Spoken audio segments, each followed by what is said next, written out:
रूस का हेलीकॉप्टर लापता हो गया। उस पर 22 अहम शख्सियात सवार हैं। यह हेलीकॉप्टर मशरिक़ बईद में आतिश फशाओं चकाजेहर के नजदीक वाक़े फौजी अड्डे से रवाना हुआ था। मुकर्ररा वक्त पर उसने अपनी मंजिल पर पहुंचकर रिपोर्ट नहीं किया।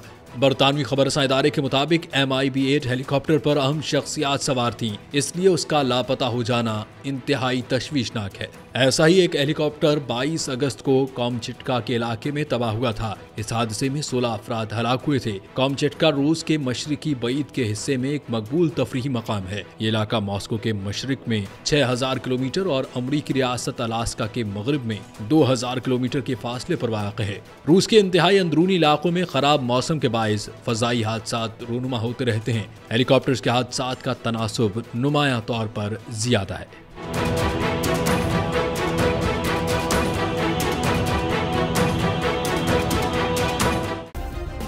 सब्सक्राइब करें और बेल दबाएं ताकि कोई खबर रह न जाए।